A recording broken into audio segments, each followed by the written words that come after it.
Hello and welcome to LabGab, a talk show about the virtual world of Second Life. I'm your host, Strawberry Linden. Today on our show, we are speaking with Second Life's VP of Product, Grumpity Linden, and Second Life's VP of Product Operations, Patch Linden. Welcome back to the show, guys. Thanks, Strawberry. Happy to be here again. Yes, thanks for having us. How are you guys doing? Awesome. Yeah, fantastic. Sorry, Grumpity, it looks like I'm making you stand today. Hoping you don't get too tired.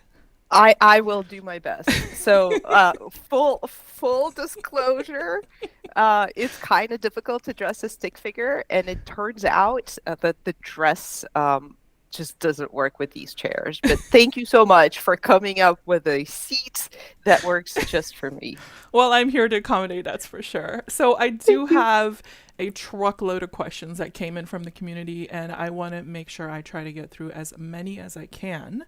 But before I get into those, can you guys talk about your plans for the land economy and pricing, and tell us more about any changes we'll be seeing there? Yeah, we'd love to. So obviously we've been thinking a lot about what's going on in the world and how we can best support our residents. Um, and Things are tough in a lot of places, and for a lot of people, there's a lot of tumult and pain in the world. And when we, as the Office of Second Life, when Patch and I talk about what things we can do, we always keep in mind that Second Life has been a place of refuge and a sort of source of support for people, and we want to enable that for our residents today and for our future residents. And so we've been thinking about how we can do that a little bit. Yeah, and some of the ways that we've been thinking through this, have to do with looking at the various things we can kind of affect that, a lot of folks, kind of see and use and interact with in their day-to-day and Second Life, and in particular, that has a lot to do with things like our premium subscription models. So we're working on a lower tiered priced premium subscription that will allow some easier access to mainland ownership. And while we were thinking about that, we were looking at making some small adjustments to mainland pricing, mostly in the upper kind of tier brackets and such, so that folks who want to own more mainland will have an easier time doing so. And the jumps in between the tiers won't be quite as significant going forward. But that, we're really excited to offer another benefit, and in particular, this one affects Premium Plus subscribers. Starting potentially at the beginning of next month, we will allow folks with a Premium Plus subscription to have the ability to own one homestead without the requirement, of having a full region going forward. Nice. Yeah, I think it's a fantastic benefit that we're able to kind of bring to people, to give them some more choices in what they can have for land. Yeah. And we're super excited about being able to do this. We're going to be rolling these things out. There's one more thing that's going to come out, I think, together with these changes.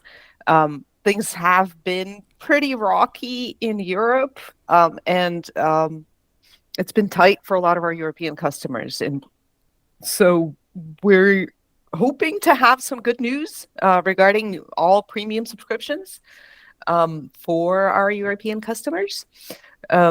About at the same time as we'll be rolling out changes to introducing the new premium tiers.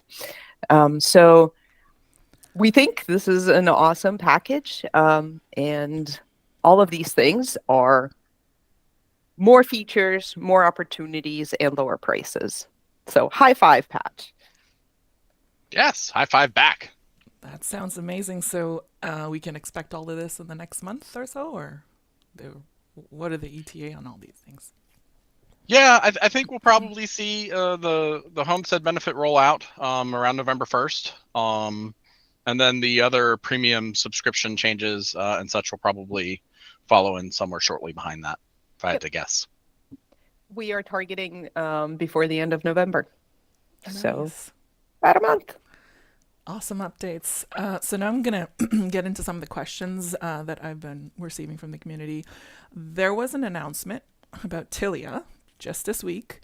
Tilia, of course, is a payment platform used for metaverse gaming and virtual world economies such as Second Life.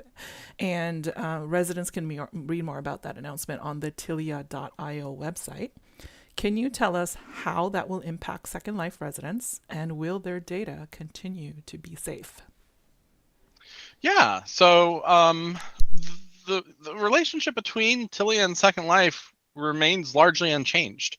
The day-to-day operation between Second Life and Tilia will continue forward as it does today. One of the things that I like to always see with change we make to this is the least impactful that they are to the residents, the better, because it doesn't upset the day-to-day going-ons with what everyone's doing in Second Life. So everything should remain pretty much status quo. And the partnership and the investment that was made is going to allow Tilia to grow and expand their offerings. So to me, I see all net positive and upside in the fact that, at some point later down the road, we may see Tilia be able to bring to Second Life some more capabilities, whether that has to do with, cashing out or being able to accept, different and various types of payment methods and such. Those are all exciting things that I think we can look forward to. Time will tell, what they'll be able to actually enable, but I think it'll all be good news. Awesome. Grumpity, did you want to add anything to that? Yeah, I just really wanted to add that change is always a little bit scary, not just for our residents, for us as well. But in this case, we are truly excited about the changes that are coming. It's good for Linden, it is good for Tilia, and it's good for Second Life. So win-win-win all around. Excellent. So another recent announcement we made was about the acquisition of Casper Tech in Second Life. Can you tell us more about what Casper Tech is, and are there any updates about that acquisition for our residents? Sure. Casper Tech, if you didn't know, had built a fairly large and popular both in-world kind of commerce enabling vending system or platform, as well as a land leasing rental / payment management system, and a handful of other goodies, including a security system and some other tools that a lot of folks use within Second Life. We've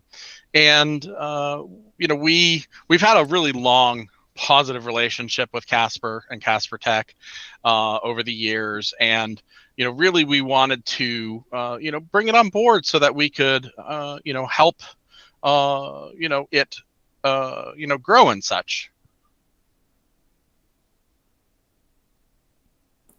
Yeah, so the other reason we really were looking to this is because Casper has become so well loved in the community, we wanted to make sure that the service continues pretty much forever, and that it is stable and supported and has kind of the full backing of Linden Lab. And so it's one of the bigger reasons. It's kind of an insurance policy, right? All right. We did. Sorry, did you want to add anything to that, Patch? Nope. Go ahead. There is a question that came in on the YouTube channel. Is our data now going to be accessible to the new investors of Tilia? I just wanted to go back to the Tilia question for a second. Are you able to answer that? Is our data secure?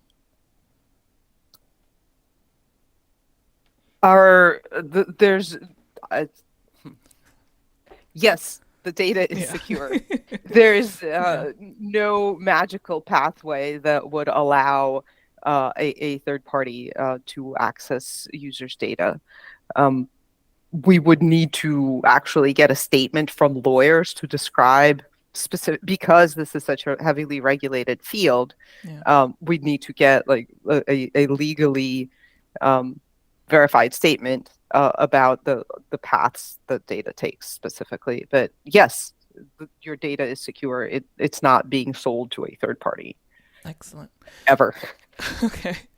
So another question I had was is about mobile. So we had a new mobile option for our Premium Plus members that was recently announced. Can you tell us more about that and any other mobile plans we have in the future? And also, where can residents learn more about our premium plans? Sure. So Speedlight is a wonderful third-party viewer service. They've been around for some time. They allow mobile access for Second Life residents, and also web-based access. We've been kind of in touch with them and making sure that they are able to continue developing. And so recently we decided that we can partner to offer a little bit extra to our Premium Plus users. So Speedlight is able to offer unlimited online time, which is one of their usually paid features, to Premium Plus members without any additional charge. That said, Speedlight has a bunch of other features, and also Speedlight is not Linden Labs' mobile effort. Right. We do have other mobile plans, and we are working on a mobile viewer where we're targeting a higher visual fidelity experience. So we really want the 3D world view to be as close to what we expect to see on desktop as we can get it. And it's a little early, so I really can't say a whole lot or promise much of anything. We really look forward to being able to tease some more in-progress results in early 23. Or if we get them sooner, I promise we'll start teasing them sooner. Excellent. I'm so looking forward to that. Me too. I'm very excited. So another And recent, oh, go on, go ahead. sorry, Mhm. there was part of the question of where can residents Oh, learn yes. more about our premium plans. And I believe it is secondlife.com/premium. And I'm sure there's a link that's going into the chats as well. Yes, actually, if you guys look in the description of the YouTube video, I have a link to all of the topics we're currently talking about, and I will add more in at the end of the show if there's anything that I've missed. So another recent announcement was about Second Life Puppetry, which had a lot of our residents intrigued and excited. Can you give us any updates on how that is progressing? Do we have an ETA on that? And how can residents get more involved and give feedback to the development team about that? I too am excited about the response we've seen around puppetry. I think it's awesome. There's been a lot of interest from the community. I think there's been a little bit of a misunderstanding in the beginning as well, because when we were putting puppetry out for our developer community and the creator community to Yeah, kind of to play with and contribute to, people kind of thought, "Oh, it's ready. Where can I use it?" right. And this is actually very heartening because it means that this is a feature that people are really interested in. And we've got twice monthly user groups. The open source community has been incredible in sharing their knowledge. There have been people who've kind of brought over the work they had been doing in various other related fields and are contributing that. I think a lot of cool stuff will come out of that. I think there's a link in the description to the Puppetry user group. Mm-hmm. If you are a creator and you would like to participate in this project, please join the user groups. If you are not a creator and you, like me, just really want to sit on the sidelines and wait for the results, watch the space. I'm sure as soon as we're able to share more and there's a feature that's more ready for public consumption, we'll be sharing those. For sure. I know so many people are excited about this feature. So can you tell us more about your plans for improving the new user experience. Yeah, it is my favorite subject. Uh, so we've been doing a lot of kind of background work. We've been doing research. We did recently a newer user survey where we talked to residents who've joined Second Life since 2018, which is funny when I say this out loud. I'm like, wow, 4 years is a new user for Second Life, right? Oh, yeah. Um, but the goal of it was really to talk to people and to get the experience of people who joined Second Life more recently, as kind of the world has changed, right? We have a lot of residents who joined in 2007. The world was very different then. So we got some great feedback. A lot of it really was validating in terms of what we had already been focusing on. And a lot of it has helped us kind of guide our decisions on where we focus next. One of the questions we were asking was essentially, what was the thing that was the hardest? What was the one thing that made you consider walking away from Second Life altogether when you first started? And a lot of people identified performance issues. And I hope everybody has heard and seen the performance improvements that went into the viewer. The Second Life viewer put out these changes in early spring, and I know that they were picked up by Firestorm fairly recently, and it is really a dramatic improvement. So that's been exciting, and I hope that we'll be able to roll out a few more packages, quote unquote, of performance improvements over time as well. Other areas that people identified had to do with performance and avatar with avatar customization and kind of finding things to do and finding ways to meet people. So we are soon going to be rolling out some big improvements to the experience of a first-time avatar customization process.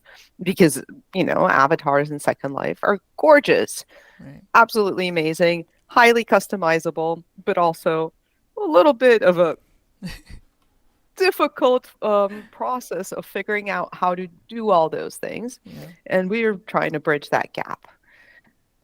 So I know one way that we're trying to bridge that gap is by Nux bodies, the new user experience bodies. Are there any updates on the Nux bodies? When can we see these being released?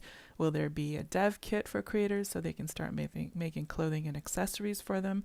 And are there any plans to have like a recurring shopping event sponsored by Linden Lab for the new bodies to gain support and buy-in from the community? Yeah, so I can actually talk to this a little bit. The new bodies are almost done. Yay. I'm anticipating releasing them here maybe in the next couple of months. I'm not quite sure of an exact timeline yet. There's a lot of moving parts to that, right? And it's not just the bodies. What a lot of folks may not know is that we're creating an entire complement of initial starter clothing and hair and skins and everything like that for them. So it's an entire suite of products, not just the bodies. So there's a lot of content work going on, and as you can imagine, with as big and complex as a project that might be, we want to make sure it's done when it's ready and it's right, and then we'll release it.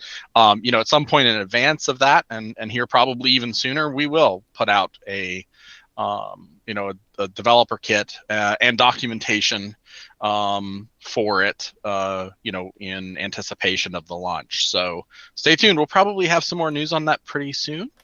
And, I like the idea of potentially doing something with shopping events. Maybe we'll incorporate it into Shop and Hop in some way on a regular, ongoing basis into the future. Nice. Looking forward to that as well. So the next topic is PBR, physically based rendering. Can you give us an update on that? I know this is a project the product and engineering teams are currently working on.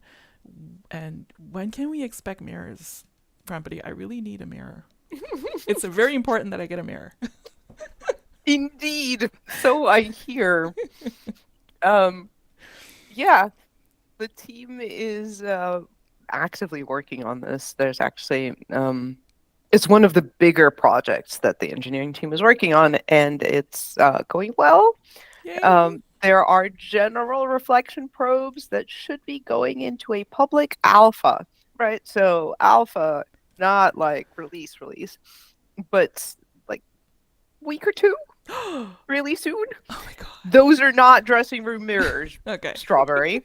Those are general reflection probes. Okay. Don't go crazy. But I think we could kind of maybe have mirrors for like Christmas, New Year's, Oh my maybe. god. Perfect present for Christmas. I know. You can go into the new year with mirrors on the ceiling. I'll just leave it there. Okay. That said, the in between is that we have a plan to have a public alpha period. It'll be limited to a few regions on the beta grid on a DD. We'll get feedback, make final adjustments, make sure we haven't horribly broken something. I know somehow it's going to break breedables. I don't know how, but that's what always goes. Yeah. And I have no idea how this could affect breedables, but I'm sure it will. And then eventually we'll get to a beta where we're only doing bug fixes and optimizations, and then we'll get to a project viewer with planner mirrors around the holidays. So exciting. Can't wait for it. Yeah. Okay, so the next question I have is about LSL Link Set data. This is a new feature that a lot of scripters are excited about. Can you tell us more about it, and when can we see it deployed? So this essentially allows a data store. And I know scripters are very excited about it. I think we're hoping to have it in RC, so meaning on the RC regions in the simulator within a week or two. So again, right? Like, look at that. My soon TM is getting like all sorts of real dates on it, and they're measured in weeks and not years. Again, right, like it's going to be in RC. We'll see what's going on. There may be issues. We'll get feedback. But I think it is really telling to see how excited the creator community has been about this. Scripters are excited for a good reason, and I think big things could come of it. Fingers crossed. Great stuff. Can't wait. What are some changes we can expect to see in Second Life search, and when will they be implemented? So a lot of changes to Second Life search have already gone out, and it's always a little confusing because we need to clarify. There's web search, which is